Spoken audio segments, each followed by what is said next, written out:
Hi, everyone. This is Brian Young of AdvisorAssist.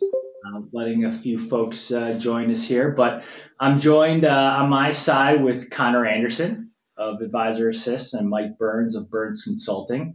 And for all of us here, thanks for joining. We'll be discussing online marketing mistakes and also doing a run through of compliance considerations related to marketing advertisements. Um, so, the first half of the presentation, Connor will be having a discussion, and then we will pass the ball over to Mike here to give you folks some practical action items here related to online marketing. And if we have time at the end, we're going to shoot for 60 minutes, but we'll open it up to some questions and answers at the end if you all have any. For your information, we are recording the presentation. We will share this following the presentation rather. So don't worry, we will share everything that you have to jump early. So for those of you who have just joined, we're going to get started here. If you don't mind, if you dialed in, please mute yourself just to make sure we're not picking up any background info. So with that, I'll pass the ball here to Connor. All right, thank you, Brian, and welcome everyone to our webinar here today. Thank you, Mike, for joining. Thank you. Hopefully, this will be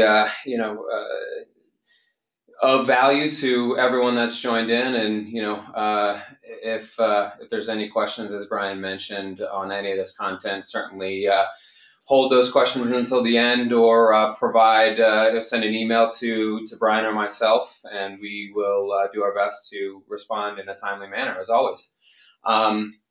So with that, if those of you on the call did not see the alert that was delivered out by the SEC in September, they essentially sent out, like they do, an alert that will dictate or provide information as it relates to a lot of their examinations findings on particular areas. This one happened to be around concerns and deficiencies surrounding advertising, marketing, and solicitation efforts by registrants over the course of a number of years of examinations. Various items that they found as deficiencies, performance results, unclear as to what the results are, unclear as to the treatment of fees, issues for cherry picking recommendations at the security level or holdings. As always, there's always a testimonial concern that the SEC has with advisor content. And then lastly, it's really a lacking of policies and procedures review of the content that the advisor is looking to put out. So the CCOs on the call today, it's a big concern area that the advisor has individuals producing content and sending it out with a failure to adhere to compliance rules or advertising rules that the SEC has put out. So we'll talk a little bit about what our guidance is from an ongoing review perspective at that point. For those of you that received the presentation after the call, we have an actual link to the SEC alert that you can click on and gain access. Or you can always go to Google and type in September 2017 SEC alert for advertising purposes, and it'll pop up. Okay. So taking a look at these 5 bullet points for that the SEC has put out in this alert, we wanted to spend a little bit of time and setting the table as to what's considered an advertisement. And many of you that are on the call may have heard this spiel from me before, but the Advisors Act, when it was drafted in 1940, went and defined or labeled it as advertising. What we're seeing out of a lot of the SEC examinations over the course of 5 to 10 years is they've taken a broader approach to the definition of advertising and really set the table for it being any client communication that is disseminated on behalf of the advisor that is designed to solicit new business on behalf of the advisor or even maintain existing business, provided that the content to the existing clients is to offer new services, new investment processes to or strategies to that new or to that existing client. Okay. So from a definitional perspective, what we then do is take a look at all the various content that may fall into that definition and be able to identify what those communications are. And I've given a quick laundry list of those types of communications that advisors need to ensure that they're clearly identifying for purposes of your business and what you send out, what needs to adhere to the advertising rules and regulations. The last bullet point on this list really is of importance because a lot of the SEC exams that have found a lot of issues with regard to the failures of the advertising rule happen upon emails, and that's even on a one-on-one basis. So if you're emailing out to a one-on-one individual or on a one-on-one basis, that communication can be and most likely will be deemed an advertisement that needs to adhere to the advertising rule. The wrinkle or caveat to that is if that communication is specific to that client, to that client's account, it will fall outside of advertising, but needs to still adhere to the general rules of fair balance, not misleading, or omission of material facts. Okay, so what we try to remind advisors is making sure that all email would fall into the scope to adhere to the performance or advertising standards from a content perspective. So now that we've defined the advertising from a definitional perspective, looking back at the common deficiencies that the SEC's put out, you'll find a lot, as I mentioned earlier, around performance.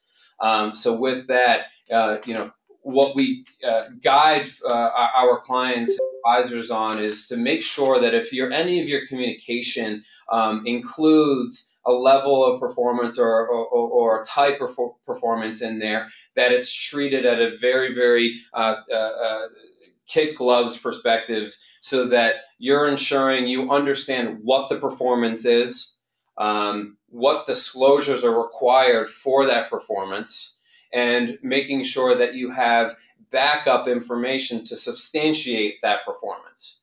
Now, that performance can be, index level performance that you need to ensure that you're clearly denoting that it's index performance, the S&P 500. You have backup information, and you have disclosures that clearly state that it is, in fact, index performance, and you can't invest in an index. Okay. Other areas that the SEC is finding issues where advisors are pushing out model-based performance or composite-based performance, and it's labeling is a failure. Disclosures of what the methodology used to come up with the models, or what's in scope, what's out of scope from a calculation perspective. All of these are factors that you need to take into consideration when looking to present performance from a communications perspective. I have in bold and in italics here from an advertising perspective that we'd be remiss if we didn't remind everybody, and that has to do with the treatment of fees. In advertisements, it's a requirement that advertisement includes, if you're going to show performance, that performance is presented net of the advisory fees. Okay, has to be disclosed, has to be prominent within the communication. The last bullet point on this slide I just want to hit on is the areas of simulated, hypothetical, or back-tested performance. It is of great concern from the SEC. There's a number of enforcement actions of advisors out there that have failed or run afoul of the advertising rule based on the use of hypothetical simulated performance in advertising. our guidance here is if an advisor is wishing to simulate or provide simulated or back-tested hypothetical returns, it's done to a limited audience, and there's an appropriate level of disclosures and discussion around the methodology used to create that performance. So again, it's a big ticket item from the SEC. You have to be concerned if you are putting this out and you're doing it the right way. Gross of fees only is an item that the SEC put in the alert. It's definitely an area in which that they come down hard on advisors. So with that said, the gross of fee only communication should happen on a one-on-one, what the SEC terms a table setting, right? So that you as an advisor have the ability to discuss the fees that would be attributed to that client or what their client experience would be. You have to give them that availability to discuss what the fees are to allow you to not run afoul of the no action letter that the SEC has allowed for the delivery of gross only fees. Okay, and here's a couple of bullet points that need to be addressed from a disclosure perspective in your communications if you are showing gross only returns. All right. Other areas to avoid that you'd find within the alert that you know are often an action or deficiency area for communications. You know, making claims around individual holdings that have been either profitable or that, you know, singling out if there are any you know, disclosures of loss around that holding. This comes into the cherry picking area that they have put out. So if you are in an attribution type disclosure or communication to your clients around the holdings of a portfolio, holdings of a strategy, the area of fair balance, not misleading, comes into play, that you're making an equitable communication to the clients, that if you're stressing one holding, that you do a top 10 holdings perspective, top 5, bottom 5, and making a disclosure that the client can always come to you and request a full holdings list from you to provide them a full, balanced, informed decision if they are going to go with that strategy or that recommendation. Okay. Comparing model and actual results to an index, especially if the index is a custom index. The idea here is that the communication has to present an apples to apples presentation. Okay, you can't be discussing with a client a equity-based strategy or portfolio and use a custom-based benchmark that is so out of scope with regard to that presentation or that portfolio. Okay, so if there are areas that you feel that you need to introduce a custom benchmark, our guidance is always add a common based benchmark, the S&P 500, for example, to the discussion that will allow a full kind of balanced presentation with your custom benchmark. Okay. The third bullet point here, again, goes at a high level, is just you can't omit any material facts from your communications. That often comes, or we're often faced with, well, what's material? And the idea here is, really, if you're looking to, slice and dice data to present to a client, you might be leaving out, important information that would round off the presentation of performance to that client. As such, you have to be on the lookout to identify those areas and either, disclose if you possibly can, or find a way to include that material information into your communication to make sure that it's that fair balance perspective. Okay. The last bullet point on here is definitely something that the SEC has concerns with, and that's making disclosures or representations into any of your client communications and advertisings that makes a claim of compliance with a voluntary standard. So, what we're seeing a lot in the industry right now is a lot of advisors will go to the lengths of making a claim that their standards are in compliance with GIPS. If the advisor has not gone through the necessary steps to become a GIPS verified firm, or the track record is not GIPS examined by a third party examiner, that communication will be a violation of the advertising rules, and definitely a part of the SEC's kind of deficiency level that they brought down on firm. Right. So you absolutely have to make clear and that you aren't claiming any compliance. You can find ways to say that you adhere to certain standards, but it's a claim of compliance with those standards that brings and has brought a lot of concern to the SEC from communications perspective.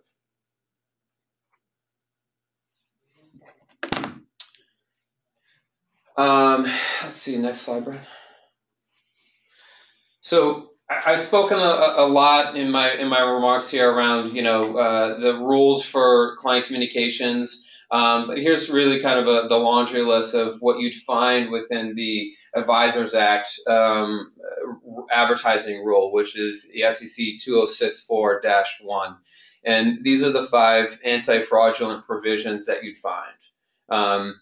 You round all these up and you come out with all of your content needs to be fair, needs to be balanced, cannot omit any material facts, you can't be making untrue statements, and the big one, you cannot have any representations of client experience, which is identified from a regulator's perspective as a testimonial.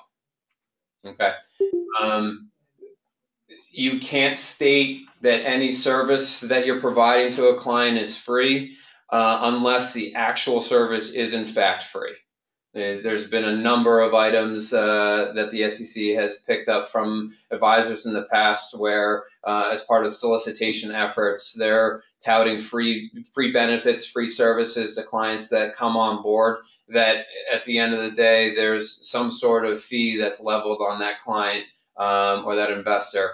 And it's come back to be a major concern for those investors. So be very careful with that.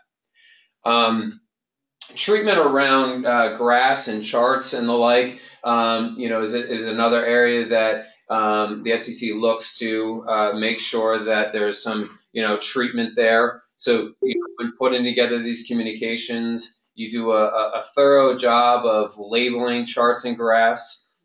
You're adding the source of where you're getting the information, and overall, everything is disclosed in an appropriate manner for the end reader to have a clear understanding as to what it is that they're being discussed or communicated to on. Okay. So setting internal standards, this was the last bullet point, or to address the last bullet point of the alert, and I spoke a little bit about, but essentially, every advisor needs to ensure that there's a set of policies and procedures that kind of governs the advertising or client communications level within the firm. Okay, so that's a review and approval policy. There needs to be a clear definition of how the content is going to be reviewed. For all of you that are on the call here that are registered investment advisors under the Advisors Act, there's no pre-approval requirement that you would find from a FINRA or broker-dealer perspective. So that opens up a little bit of gray area or subjectivity as to when the reviews happen. The Advisors Act allows you to do a post-use review. and be able to set a standard that would allow the CCO or the delegate of the CCO to identify any gaps or non-compliance with the policies and procedures. From there, it's a documentation effort that you're having the communication with the individuals that's creating the content for future use or future communications that they develop and disseminate on behalf of the firm, that those communications are compliant.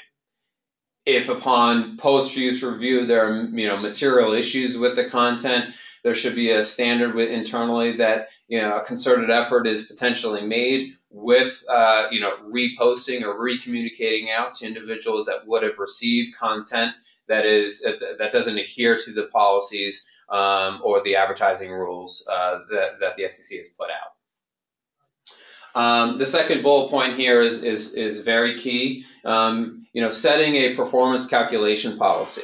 Understanding who's going to be responsible for driving or creating performance, what the standard internal process is, making sure that there is a Q&A process for accuracy, and that there are records that can substantiate the claims of performance in the community. Okay. And the last point here, as part of the policy that or procedures that you do, is making sure that you're retaining all of the communications and all of the backup and supporting documents for each of the communications, and those are retained for a period of 5 years after the date of last use of that performance or of that communication. Okay, making sure that there is an easy access for the CCO or the compliance delegate of the CCO, that they can always go back to records to identify the communications that were put out on behalf of the advisor during a given examination period that the SEC would ask for.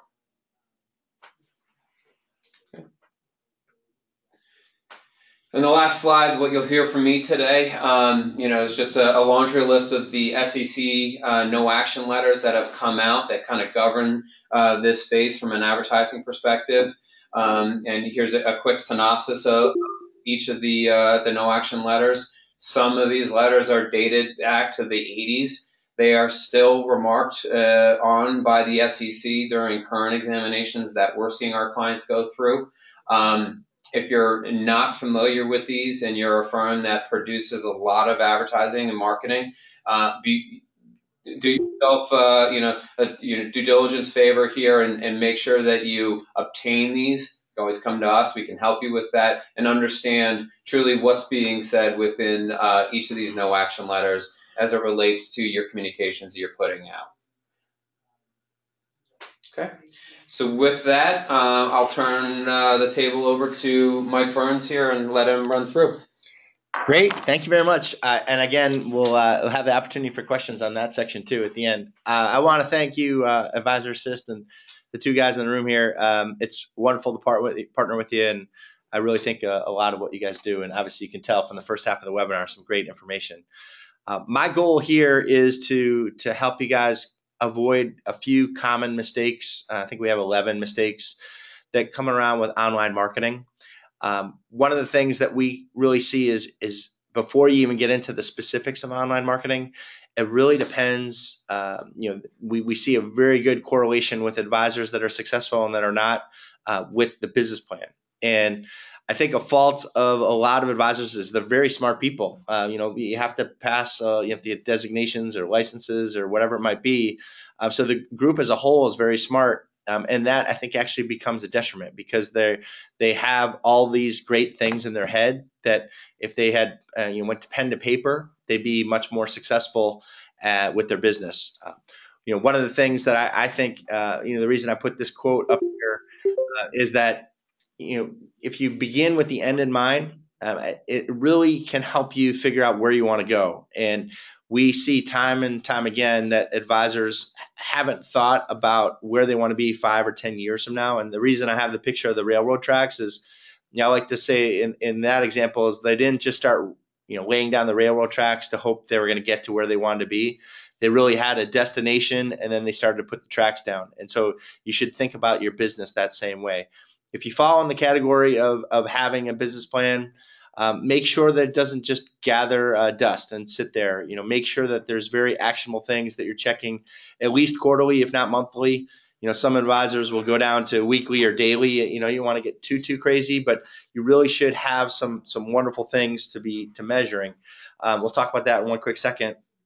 I like to think about the best goals. We coined that term. The SMART goals, but one less letter. What was that movie? Something about Mary, right? When they had the 7-minute abs, and why can't we have the 6-minute abs? That's really, we just came down with one less letter. So best goals was business driven, effective, specific, and timely. And if your goals are really vague and they're not really concrete, you're going to be less likely to achieve them. So if you can the page, the next thing, that's specific and timely is that they're very, very measurable. The best thing that we often say this all the time, that online marketing is very, very measurable. So the real great thing is you can see if you're getting your value out of the time that you're there. So what are some of the things you can be tracking? It really depends. Your website, for example, might be how many hits you're getting, where are they going, how much time are they spending on the site. It could be a bounce rate. If you don't know what a bounce rate is, it's when someone goes to your site and then bounces right off. So a bounce rate can actually be a bad thing. You probably want them bouncing within your site. So if they're going to multiple pages on one visit, your bounce rate is lower. So there's a lot of things to track, all the way down to, are you capturing leads and how does that work? And we'll talk about that later in the webinar. If it's things like social media, it could be likes, it could be different types of hits, it could be a lot of different things around engagement. Are they sharing? Are they commenting? What's happening in the outside world once you post these different things? And you should even be tracking the time of day and all those different metrics, and talk about that a little bit more when we get into it. If it's email marketing, it could be your open rates and click-through rates. One of the things that we see is a big problem here is that a lot of times the junior marketing people, if your firm is big enough to have a dedicated resource, they see these types of measurements, but they don't report them back to the senior managers, owners, principals of the firm, and there's a disconnect there. So these measures of success, you really want to make sure that you're going back to the business plan. And sorry to start there, but this is really a perfect time for business planning. This is business planning season, so jump on that if you haven't. The big thing that we talk about with our clients is return on investment. Really, anything you're doing if it's fitting into your business goal, it probably should be related to retention or increasing share of wallet, or it should be driving new leads and increasing business. Those metrics are easy to follow. We see a lot of times that if people are doing advertising and they're just trying to increase the brand awareness, it's really hard to track that they're getting a positive return on investment there. So one of the things you really want to be specific and know is if you're putting any dollars into these different tactics, that you're seeing the positive outcome at the end. One thing I would caution you is most advisors, when you look at their revenue model and their profitability, the staff is the number one expense that we'll see. And so when they're looking at the ROI, if they're not factoring in the time that is allocated to any of these marketing tactics, they're actually missing out on the true ROI. And so that's really, really important. The reason I have it, does it work, yes or no, is you really want to have there's a thing called A/B testing, and we'll talk about that a little bit more in the email marketing. But really what that is tactic A versus tactic B, or message A versus message B. What's working? And the best thing about, again, outbound marketing, you'll hear me say it a lot, is that it's trackable, so you can learn every time you do any kind of marketing communication. You can learn from it and become more and more successful. So those first three are, try to skim through those quickly, because now we'll try to dive into a little bit more specifics on online marketing. Email marketing is usually the number one tactic for a lot of advisors. You get why. It's cheap. It's quick. There's a lot of good reasons. If you're in the boat where you're not using a vendor for your email marketing campaigns and you're sending them out, via blind CC or anything like that, we really push you to have a tool like Constant Contact. There's other ones out there, MailChimp, Vertical Response, iContact, and so on. We're a big fan of Constant Contact. In using those technologies, you're going to find out a lot of different things. So when we talked about measurable things, you'll start to know open rates and click-through rates. When we come in and look at marketing campaigns, we see they can be, for advisors, they can be really, really sad. The open rates can be dismal. We'll see, at the best, an open rate might be 75%, maybe 80%. More typically, it's around the 25% rate and can go all the way down to like in the single digits. If you don't know what your open rate is, you really need to spend some time to focus in on that. And especially, if you have that junior marketing person executing on that. So the open rate is okay. It's good to know. What we're seeing now is about 33% of emails are getting opened, but they're actually opening them in a different way. They could be opening them to delete them. They're not necessarily reading them like they used to. So the real true measure of success in an email is the click-through rate. And you really want to stick with the click-through rate and see what people are clicking on.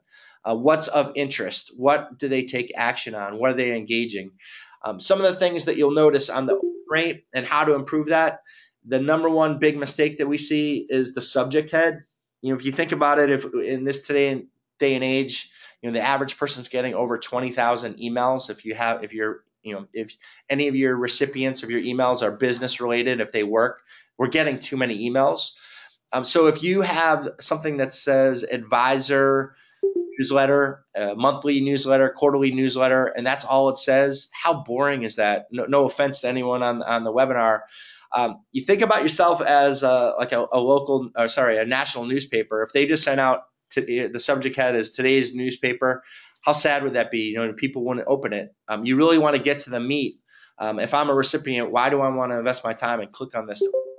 So testing subject heads is really important. Click-through rates is another one to test.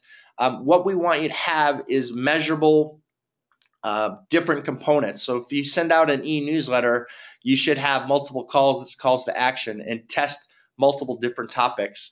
Again, a tool like Constant Contact will give you it's part of the service, will give you all these things to measure. It can actually get down to who clicks on things, how many times they click on it, what time of day they click on it.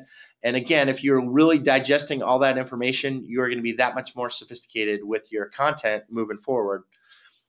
If we think about email marketing, in this world where we're getting too many emails, I'm sorry to say that email marketing, we depend on it. Even in a consulting business as mine, it's important. Advisors it's not going to go away, but it's becoming harder and harder to break through the noise.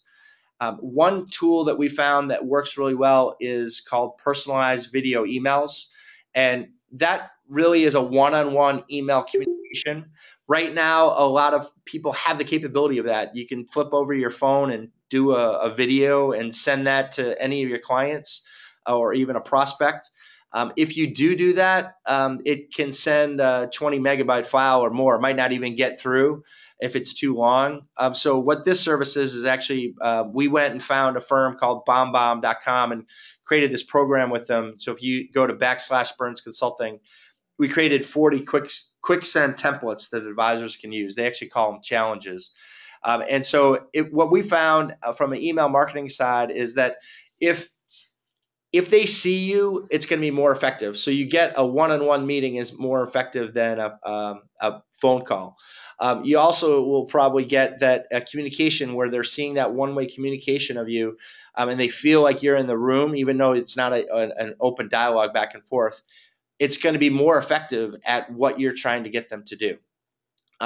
If you have there's different things like follow up for an email or even prep follow up from a meeting or even prep for a meeting. We have things in there like thanking them for a client referral. All these different types of things are pretty good with a regular email, but they're that much better if you can have the emotion and the true human side of the business. When everyone says, "Oh, be careful, the robo advisors, you're going to be replaced by robo advisors." most people know that that's not going to happen in the near future because the relationship piece is so important. And that this is just another thing to add to your service model. One other way to communicate with folks.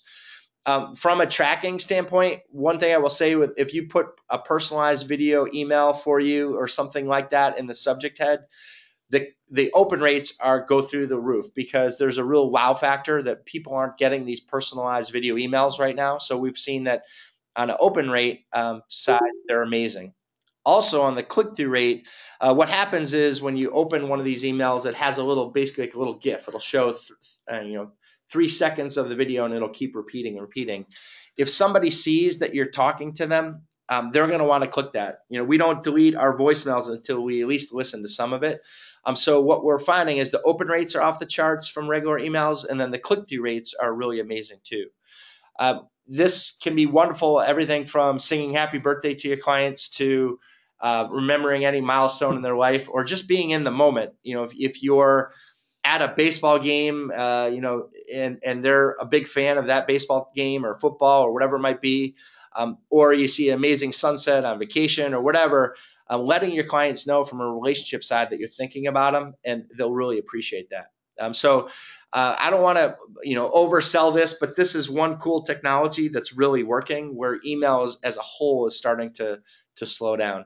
From a compliance standpoint too, I'll pull you in too, is that this really from the correspondence standpoint, if you're starting to looking at advertising here, it becomes more of an issue. And so, obviously work with AdvisorAssist or whoever it might be. If you're using these types of video emails for something in any way, just know what their thoughts are on that. Let's go to the next page. So email marketing is really, really important. And one of the biggest mistakes that we see is that people aren't thinking of mobile first.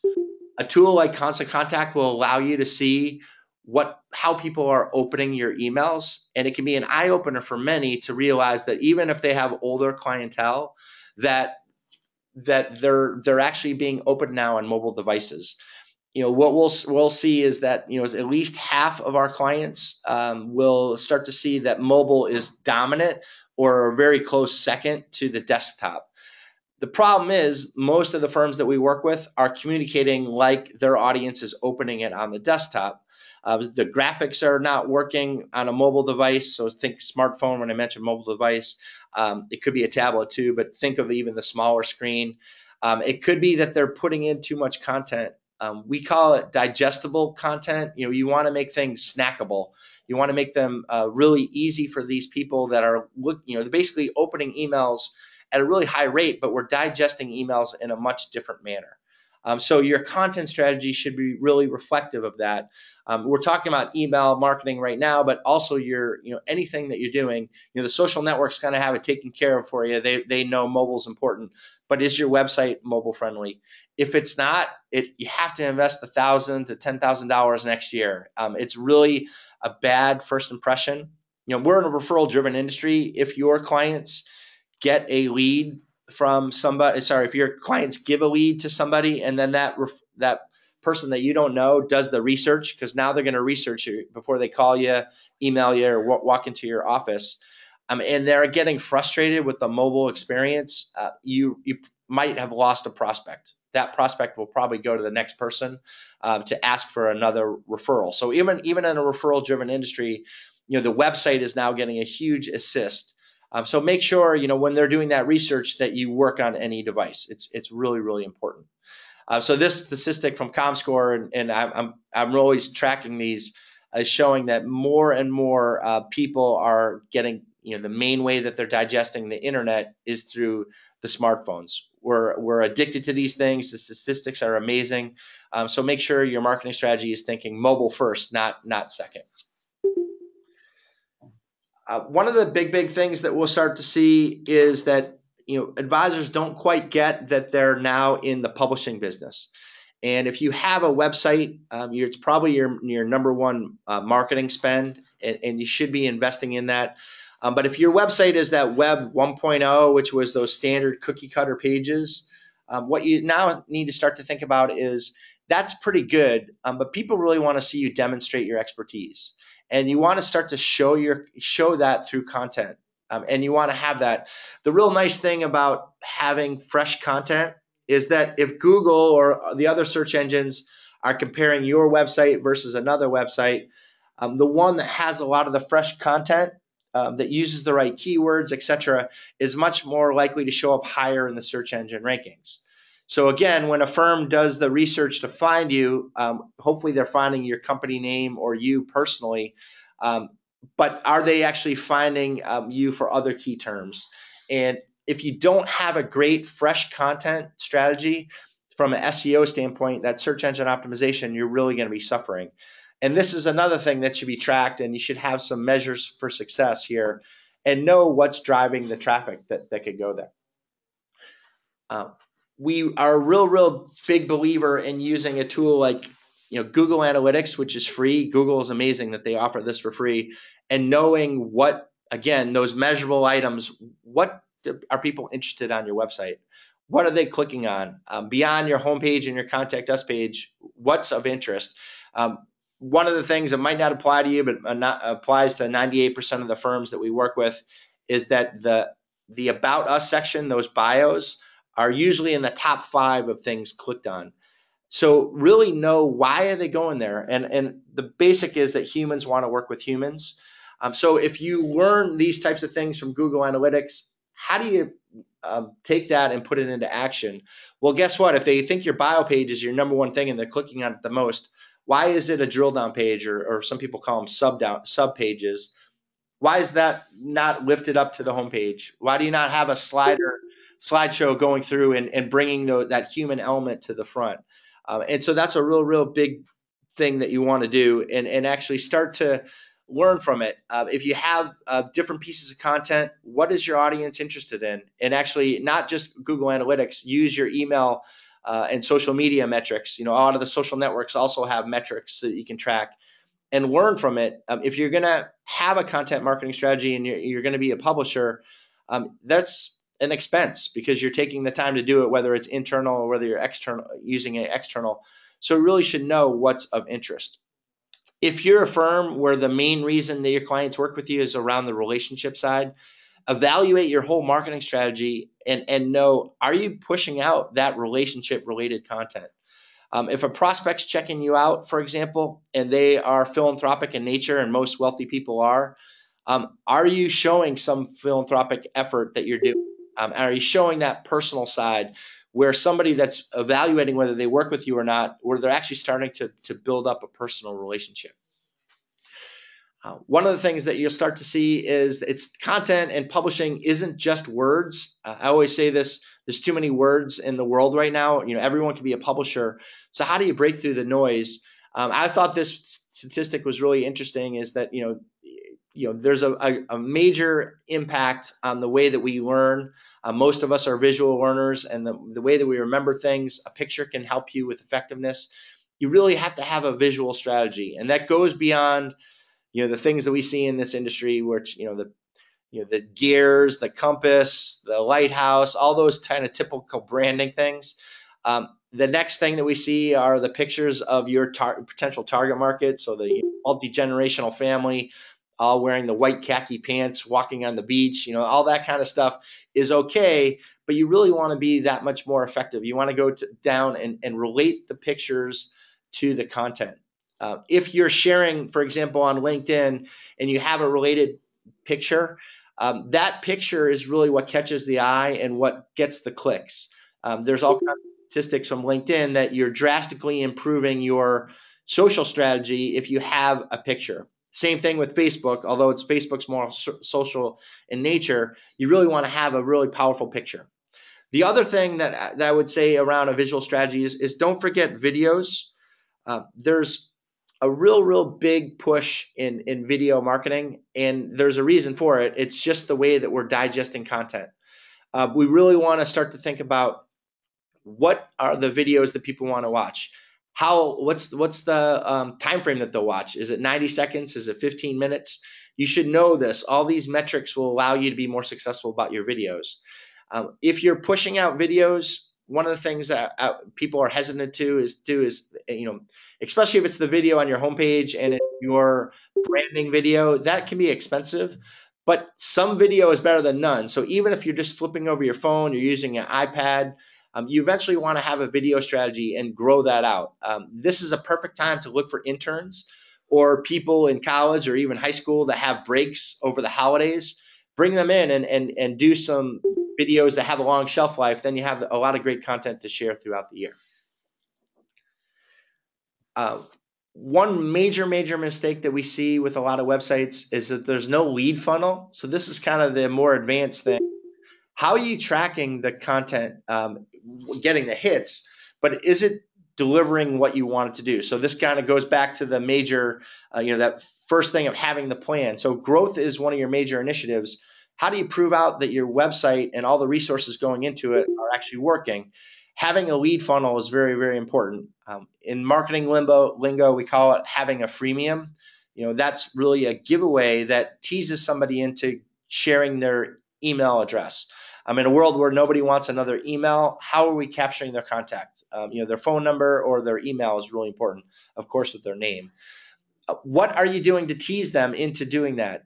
I would actually have a freemium strategy and relate it to the target market that you're working with. So if you have a page on corporate executives, have a related freemium on that page that speaks to corporate executives about, maybe something specific to their retirement plans.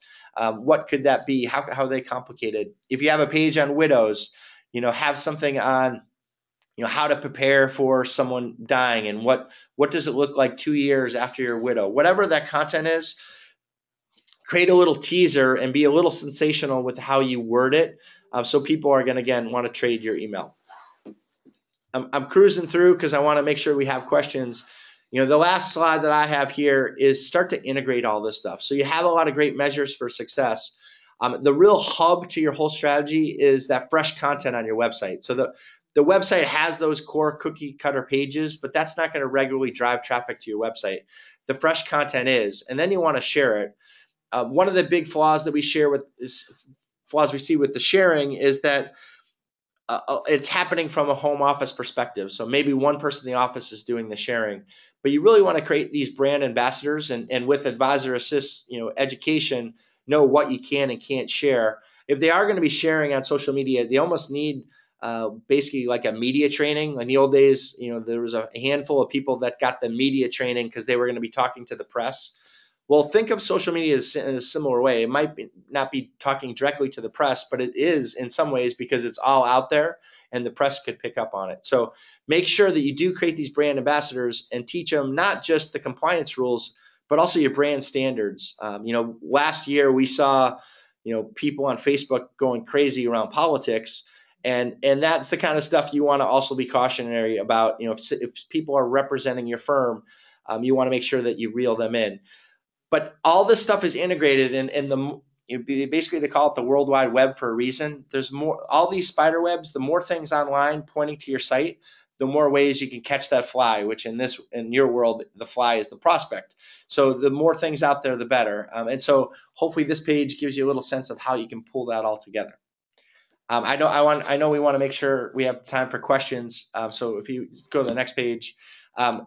Advisor Assist can always share our contact information, but there's a lot of ways that you can find us. If you Google search Byrnes Consulting, if you spell it the right way, you can find our website. So we'd be glad to, if you don't have time to ask a question today, feel free to shoot us a note and we'd be glad to answer any questions on this stuff. So that goes to, I'll pass it back to you guys. Is there anything that I said that I should comment on more, or do you want to go right to some questions? Not from a Advisor Assist compliance area. I think they're all solid points that you made there, and certainly there are certain compliance areas that we need to make sure that advisors are adhering to, but certainly informative. That we can help, because we often get questions around that from a compliance perspective. So. No, if you want to just jump right into the Q&A. Yeah, I'm not sure. We can open it up here to folks still on. If you have any questions, you can just click the unmute button, your name, and feel free to fire away here.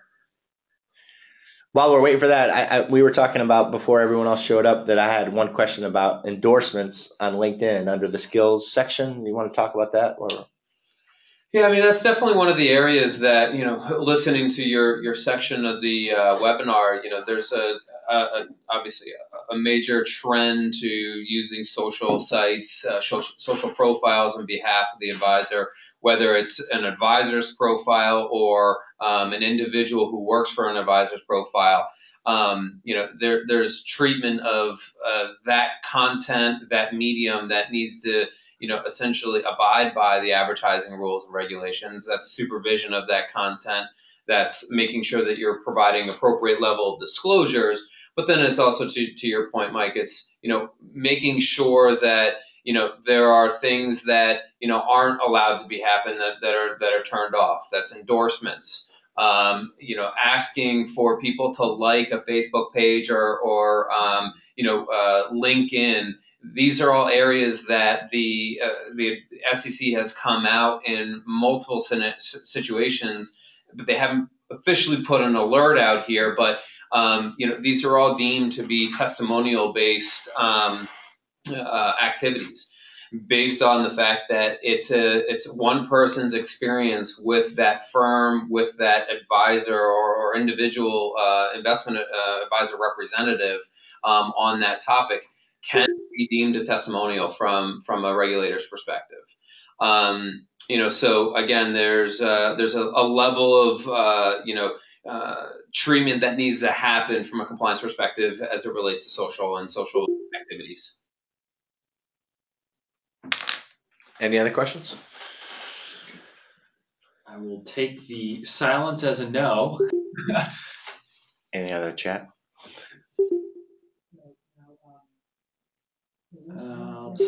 Actually, here we go. I do have one question. Fire away.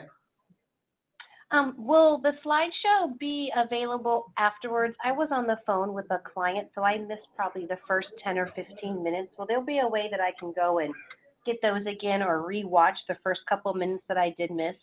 Yes, of course. So we've been recording the presentation and we'll share it here later today. Okay, wonderful. Thank you so much. Then if you have trouble sleeping at night, you can just listen to our webinar and it'll put you right to sleep. I'm gonna take notes on it from the parts that I missed, and then I'll go to bed. Never put people. Thanks, guys. Oh, I was talking about my section. Okay, good. So we had a question here from Marnie about advisors may not ask people on LinkedIn to follow their company, like their page. Again, this comes back to my comments there that it's, a solicitation to follow or solicitation to like a page from a regulator's perspective. It's being deemed as a testimonial and just something to guard against and make sure it's not part of the ongoing practices of the advisor. And as I say, as silly as it sounds, that's the unfortunate regulatory world that we're living in as it relates to social.